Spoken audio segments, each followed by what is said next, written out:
জুলাইয়ের শহীদ ও আহত পরিবারের ১০ সদস্যের হাতে চাকরির নিয়োগপত্র তুলে দিয়েছেন প্রধানমন্ত্রী তারেক রহমান। ৮ অগস্ট শনিবার দুপুরে তেজগাঁওয়ে প্রধানমন্ত্রীর কার্যালয়ে ২০২৪-এর গণ অভ্যুত্থানে শহীদ ও গুরুতর আহত ব্যক্তিদের পরিবারের সদস্যদের হাতে প্রধানমন্ত্রী চাকরির নিয়োগপত্র তুলে দেন।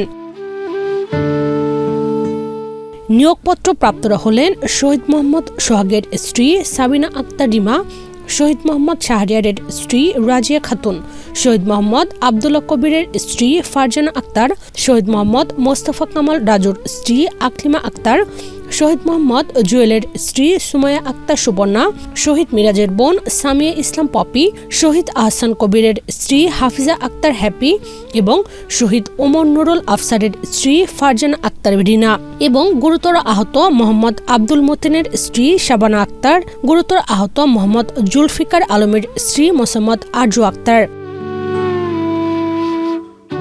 এ সময় প্রধানমন্ত্রী তারেক রহমান ১৯৭১ সালের মুক্তিযুদ্ধ থেকে শুরু করে ২০২৪ সালের জুলাই আন্দোলন পর্যন্ত বিভিন্ন সময়ে মানুষের আত্মত্যাগের কথা তুলে ধরে বলেন, এসব আত্মত্যাগের মূল লক্ষ্য ও উদ্দেশ্য ছিল একটি উন্নত বাংলাদেশ গড়ে তোলা, যেখানে দেশের মানুষ আরও ভালোভাবে বসবাস করতে পারবে।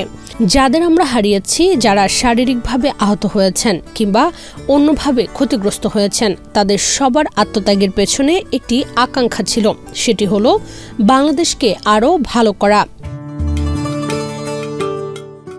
রাষ্ট্র ও সরকারের নানা সীমাবদ্ধতার কথা উল্লেখ করে প্রধানমন্ত্রী বলেন, সীমাবদ্ধতার মধ্যেও দেশকে বাস্তবতার নিরিখে এগিয়ে নিতে হবে। আমরা কি পেলাম সেটি সবচেয়ে বড় কথা নয়, বরং আমরা দেশকে কি দিতে পারলাম সেটি গুরুত্বপূর্ণ। এই লক্ষ্য সামনে রেখে ধীরে ধীরে এগিয়ে যেতে পারলে আগামী দিনে আমরা যে বাংলাদেশ চাই, সেই প্রত্যাশিত বাংলাদেশ গড়ে তোলা সম্ভব হবে। জুলাই আন্দোলনের শহীদ ও আহত ব্যক্তিদের আত্মত্যাগের যথাযথ মূল্যায়নের চেষ্টা অব্যাহত থাকবে বলে জানান প্রধানমন্ত্রী। অনুষ্ঠানে সম্প্রতি চাকরিতে যোগ দেওয়া শহীদ আবদুল্লাহ বিন জাহিদের মা ফাতেমাতুজ জোহরা ও আহত জুলাই যোদ্ধা সোহেলি তামান্নাও উপস্থিত ছিলেন এবং তারাও প্রধানমন্ত্রীর সঙ্গে দেখা করেন।